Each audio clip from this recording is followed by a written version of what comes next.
мактубҳои устод Айнӣ ҷузъе аз таърихи пурҳодисаи миллати мост. мактубҳои Айнӣ ифшогари роҳи пуршебу фароз ва ноҳамвори мардуми тоҷик дар ҷодаи таърихсозист. мактубҳои устод Айнӣ баёнгари талошҳои бедариғи ӯ дар ҷодаи давлатсозии навини тоҷикон аст.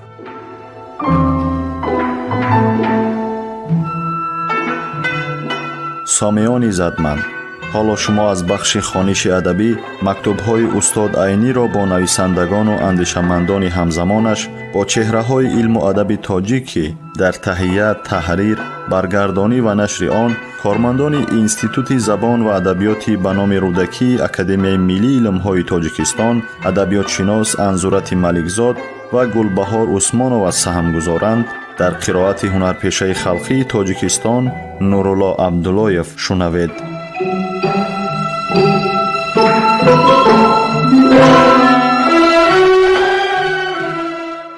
با جلال اکرامی سال 1937 پنجم ماه یک سال 37 با رفیق جلال اکرامی شادی شما را از روی خواهش خودتان و طلب سکتور ادبیات بدیعی نشریات دولتی تاجیکستان کار کرده برآمدم.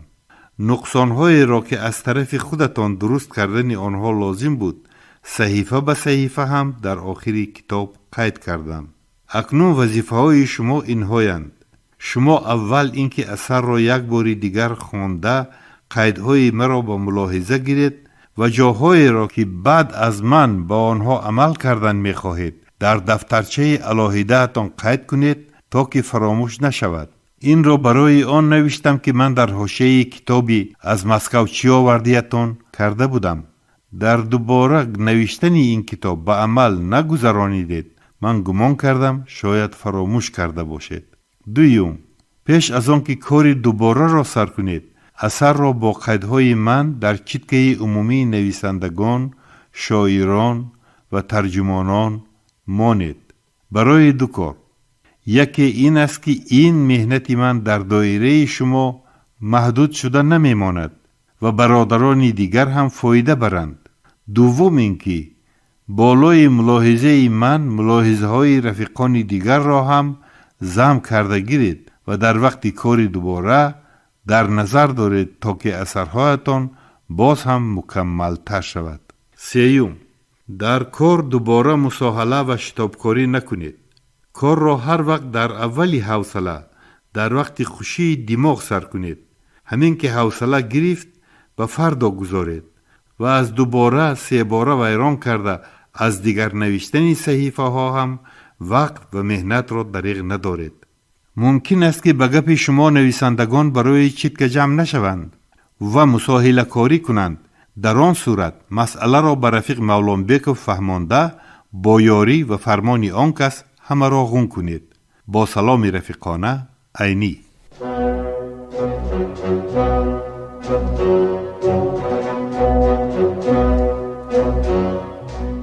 خبرهای ناز، همین گونه مژده‌های فرهنگی در نامه‌های استاد عینی سرشار است و استاد عینی در نامه هم درباره وضع معیشی و حالت عیش و عشرت خانوادگی صحبت نمی‌کند. هر یک نامه استاد صدرالدین عینی یک کشفیات تازه علمی است. درباره اهل علم، درباره استعدادها صحبت میکنند، درباره کشفیات‌ها صحبت، درباره تاریخ خلق تاجیک صحبت میکنند. صدها بار ما باید این نامه‌ها را خوانده به بزرگی استاد صدرالدین عینی ایمان بیاوریم، باور حاصل کنیم و خودمان تحقیقات‌های درباره عینی نویسیم. هر یک نامه‌ای که استاد صدرالدین عینی نوشته‌اند هر یک بیان کننده یگان پهلوی مهمی حیات استاد عینی بوده است.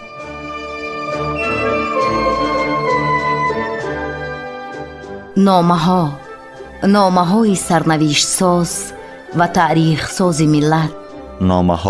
نامه های اصالت آفر و آرمانگرای ملی. نامه های خودشناسی و خودآگاهی ملی.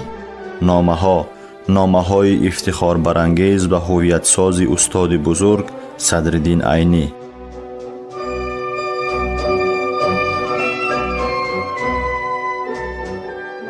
رفیقان قدردان در دنیا هیچ دولت و خلق نیست که مانند دولت و خلق تاجیک اهل علم و ادبیات را به این درجه حرمت، غمخواری و قدرشناسی کند.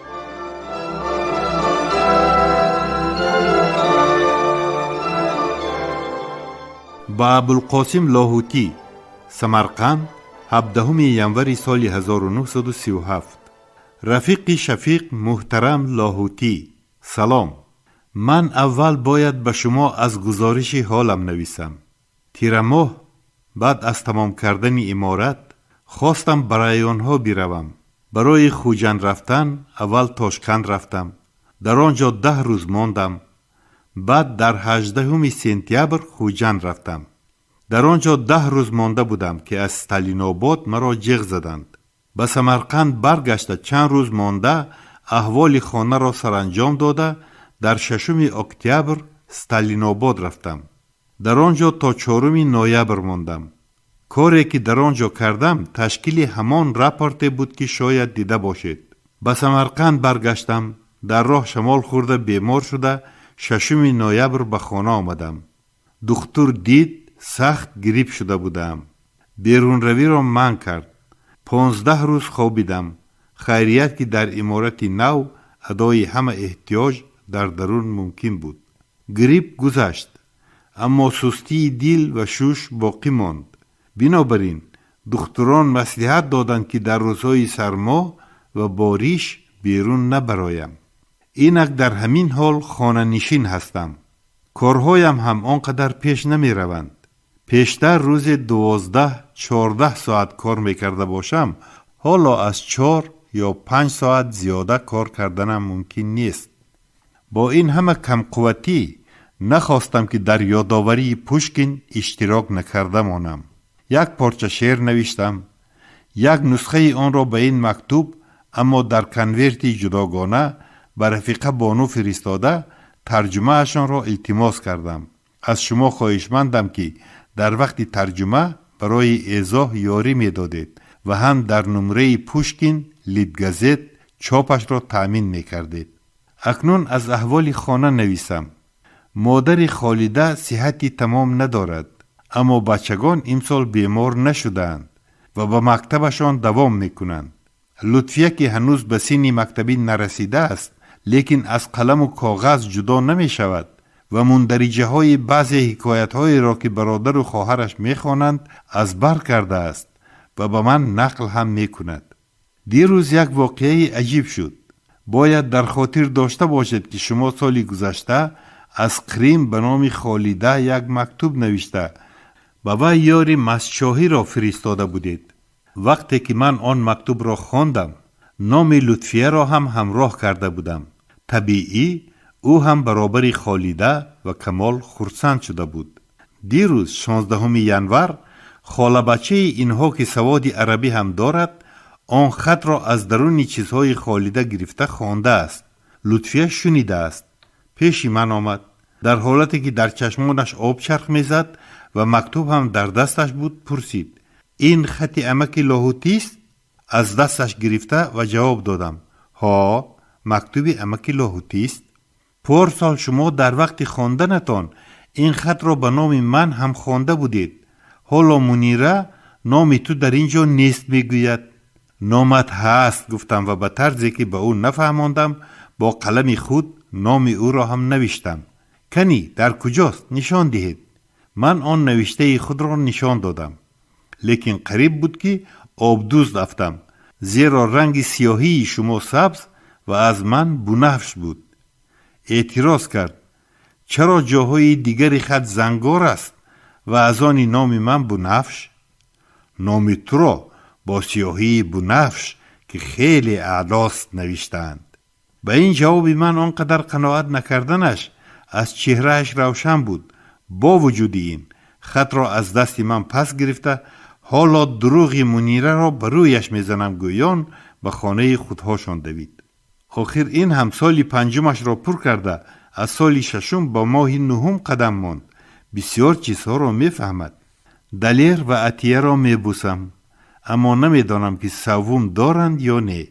همه ای سمرقندیان از آن جمله خودم و بچگانم خواهش داشتیم که شما این سال در بهاران سیاحت سمرقند میکردید. با احترام و سلام رفیقانه، عینی. آدرسی من: سمرقند، لنینسکی رایون، کوارتلی قرغانچه، دم نمر 10، عینی.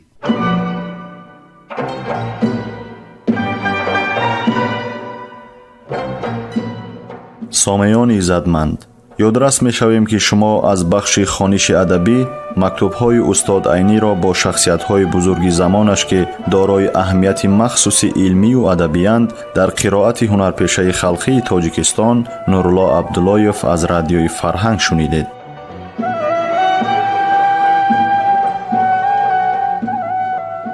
در تهیه و پیشنهاد گفتار سهم گذاشتند صلاح‌الدین نورزاد و لطفیه قربانова.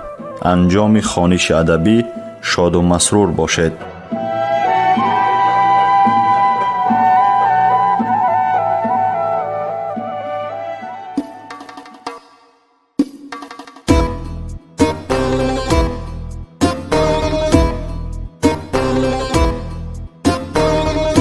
عمری عینی از برای خلق صرفی خامشو، خلقی ما را دفتری عینی شهادت نامشو. عمری عینی از برای خلق صرفی خامشو، خلقی ما را دفتری عینی شهادت